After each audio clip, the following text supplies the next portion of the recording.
Medieval knights weren't just warriors in shining armor. They were masters of secrets and stealth. From monastery whispers to tournament grounds, spies shaped the Middle Ages in ways that might surprise you. Let's uncover these hidden stories together. Knights played a fascinating double role in medieval times. They weren't just the heavily armored warriors we see in movies. These skilled fighters often worked as information gatherers for their lords. When traveling between castles for tournaments, they would keep their eyes and ears open, collecting valuable details about other kingdoms' defenses, alliances, and military strength. Their respected status made them perfect spies. After all, who would suspect a noble knight of being an undercover agent? They could easily blend into other courts, share meals with foreign nobles, and participate in events while gathering crucial information. Some knights even developed special codes and signals to pass messages during seemingly innocent activities like hunting or falconry. This clever system turned the medieval world's most visible warriors into its most effective secret agents. Monasteries weren't just places of prayer, they were medieval information powerhouses. Monks had a special advantage. They were trusted by everyone and could travel freely between kingdoms without raising suspicion. These quiet scholars wrote letters, copied documents, and managed communications between different regions, making them perfect for gathering secrets. Inside monastery walls, monks developed special ways to hide messages in religious texts and created secret codes that looked like normal prayers. They even used their book-copying skills to make detailed maps of castles and trade routes.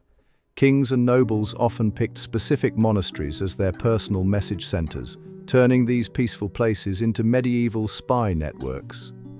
The monks' ability to read and write, rare skills back then, made them excellent record keepers of both holy texts and hidden information. The medieval world of message interception was both clever and deadly. Intercepting messages wasn't just about grabbing letters, it was a dangerous game where chemistry met spycraft.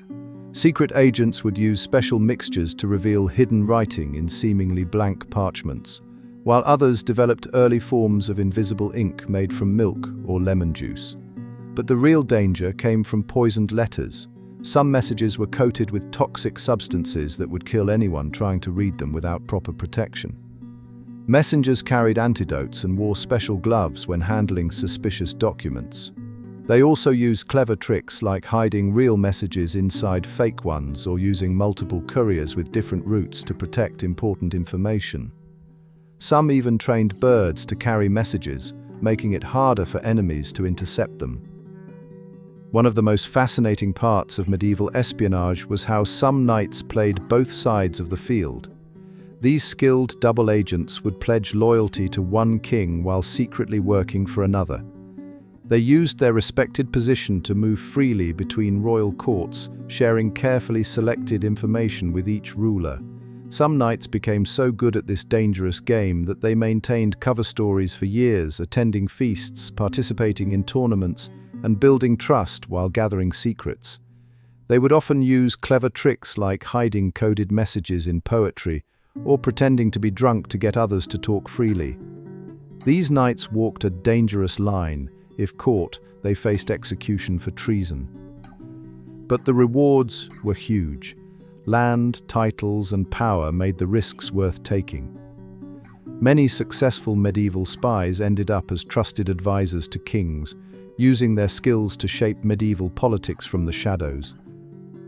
Merchants were the perfect medieval spies. They had the ultimate cover story for traveling everywhere. These traders could visit castles, cities, and foreign lands without raising eyebrows, making them excellent information gatherers. While selling their silks and spices, they'd listen to local gossip, observe military preparations, and note the wealth of different regions. Many merchants kept detailed records that went far beyond business transactions. They tracked troop movements, mapped fortress layouts, and noted which nobles were falling in or out of favor. Some even created special trading networks that doubled as spy rings, using their business partners to pass messages across borders. The genius part?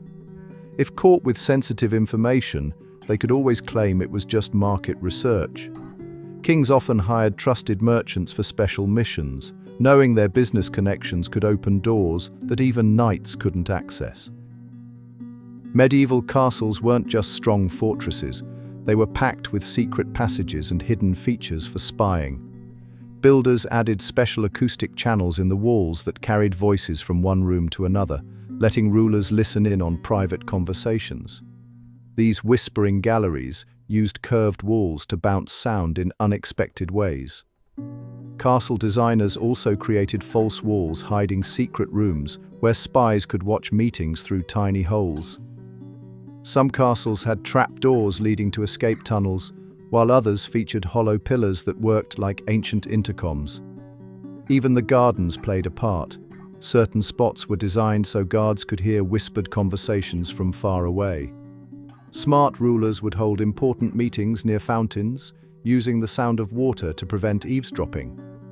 These architectural tricks turned castles into giant surveillance systems. Medieval tournaments were more than just exciting sporting events. They were perfect places for spies to work. These grand gatherings brought together nobles, knights, and merchants from different kingdoms, creating an ideal setting for collecting information. While crowds cheered for the jousting matches, spies would mingle with visitors, pick up gossip from servants, and study other kingdoms' fighting styles. The busy atmosphere made it easy to have quiet conversations without drawing attention. Clever spies would pretend to be equipment sellers, squires, or even performers, giving them access to different parts of the tournament grounds. They'd note which knights seemed strongest, which kingdoms were forming friendships, and which nobles were having money troubles. Even the competitions themselves revealed valuable military information about fighting techniques and armor quality. The Crusades weren't just religious battles, they created one of history's biggest spy networks. Muslim and Christian leaders both built complex systems to track enemy movements and gather information. Travelers disguised as pilgrims would map routes, count troops, and learn about enemy weapons. The Knights Templar became especially good at gathering secrets, using their banking network to pass coded messages across Europe and the Middle East. They created special maps showing safe houses, water sources, and enemy positions. Both sides used local merchants and religious scholars as informants, while diplomatic missions often carried secret orders alongside their official business. Military camps had watchers who could spot enemy scouts, and cities developed warning systems using fire signals and messenger birds. Court jesters were actually some of the Middle Ages' most effective spies. These colorful entertainers could move freely through castle halls, with everyone assuming they were just there for laughs. Behind their silly acts and jokes, jesters kept their eyes and ears open, watching noble guests and listening to private conversations. Their fool's costume let them say things others couldn't.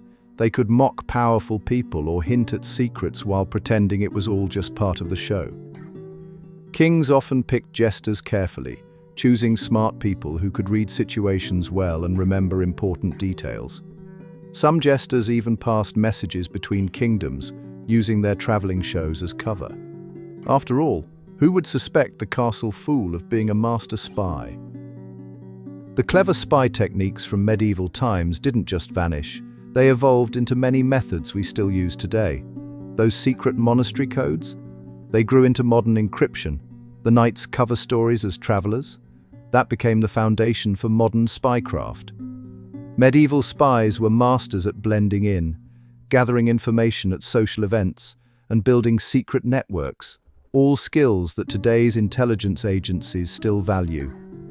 Even the old castle tricks of hidden passages and secret listening spots influenced how we think about security and surveillance. The medieval practice of having spies in high places shaped how modern intelligence agencies plant operatives in key positions. Those ancient messenger systems with multiple routes and decoy carriers, they're a lot like how we protect sensitive information today. Thanks for joining us on this journey through medieval espionage. From sneaky knights to clever jesters, these stories show how spying shaped history. If you enjoyed uncovering these secrets, hit like, subscribe, and share to join our history-exploring community.